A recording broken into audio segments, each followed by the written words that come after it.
Hi, this is Tina from Cosmic Turtles, and today we're doing one of the last three that either Sagittarius, Virgo, or Libra. So let's pick a card and see which one it is.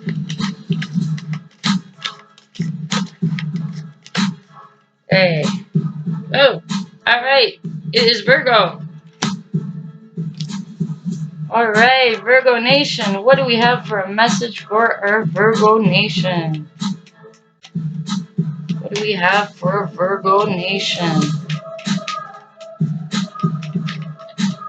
Hi, Divine Channel. Tell us what we have. Oh, one fell. Virgo, you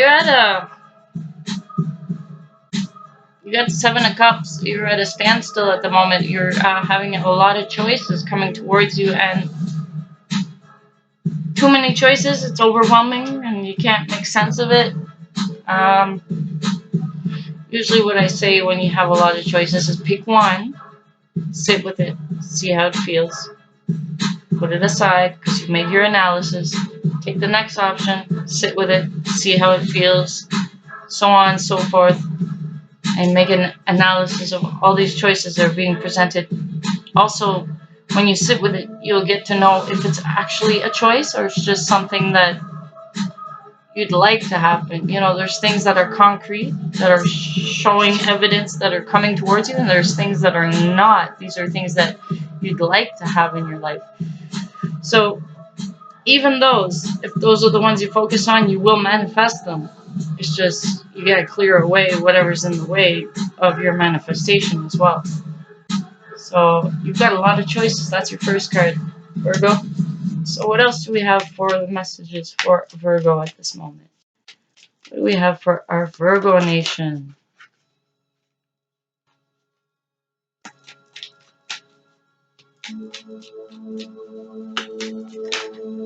Ooh, you got the, okay, there's two here.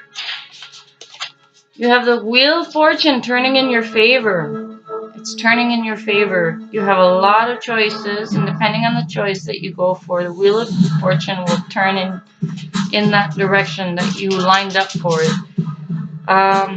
Because this wheel can turn one way or the other, depending on how we set ourselves. And I like to think that life is happening for us, not to us. And it's by our choices that this wheel turns in a certain way or another. So let's see what else we got. In the middle of the reading, you're at the River of Tears.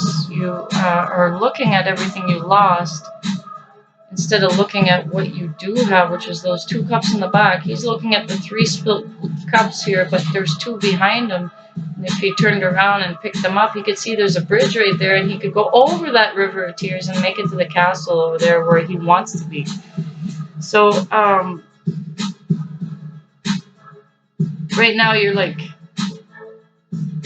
this could have to do with this seven, like, you know, you're looking at some of these choices that are up here are the ones that spilled already. So they're no longer a choice, even though you want them. They're no longer a choice because they weren't good for you in the first place. And the Wheel of Fortune is going to turn in a certain way to make you get out of those cycles that could self-destruct, that can make you self-destruct. Life has an intelligent plan, and it makes sure that you don't get so much hurt by your own choices even. But it's to realize, okay, give the time for grieving for what is spilt, okay? But remember what is still standing. What is still standing within you? What is still there? What is so strong that will never fall over? Those are the things that give you strength. If you start looking at those things, those are the things to give you that strength. What is it inside of you? And once sadness is gone and you're able to see, what is it that's always standing?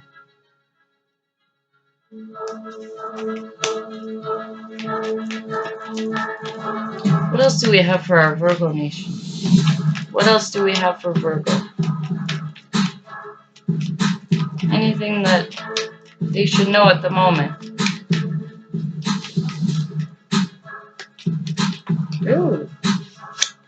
going to be a time you're going to be, this is almost like being in hermit mode, which is your card, but in this case, Two of Swords is, okay, I've looked at everything, I see everything, now I gotta go inside, and I gotta cut out the whole world around me and just take stock. Basically, it's to go inside, you're going inside to find these two cups that are in there, those things that never spill, and it's part of you, but you gotta find that part of you and hold on to that part. So that's what's going to get you out of this reoccurring mess. And so you're going within and you're blocking out the whole outer world so you can pretty much have your own sacred space to be able to capture, to be able to receive and see what it is that you need to be seeing inside of you.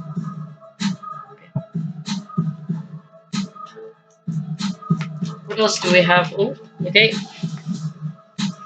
After this, in the later future, you're going to have a lot of communication coming towards you. Either a lot of communication or very quick, swift movements.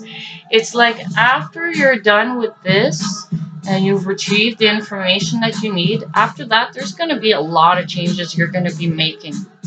You're going to be putting everything step by step. Virgo, you guys are very, very, very, very practical.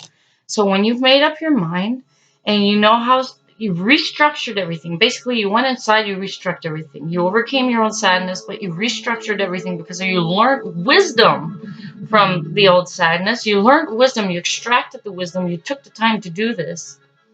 And then when you come back to the present moment and physicality, you're like, okay, that's it. We're going to have to make some changes, and these changes are going to stick because this isn't, I'm fed up with the old, and I'm restructuring for a new, improved way of being. And that also, and Virgo are very good at also taking everybody into consideration and their likes, their dislikes. So everything's well organized. Like I said, it's such a, they're so practical. You guys are practical. You have a way of putting things that is very efficient. So when it's time to move and put stuff into its rightful place and everything, it's going to move quickly. So there's going to be some quick moving energies after all this, after you figure out which one is the right choice for you, when you figure out how the wheel of fortune has been turning in your favor or against you, depending on your own choices, how sadness would come about and how you got yourself out of sadness by going within and seeking out the wisdom of your own soul, basically. And then when you come back out, it's like you went to retrieve the tools you didn't remember you had, but when you went in there, you saw that you had these tools, and with these tools, you're able to make the proper changes you need to make to be able to have that, to be able to line yourself up with the future that is your heart's desire. Okay? So this is Tina from Cosmic Turtles. This has been your reading, Virgo, and we'll see you next time.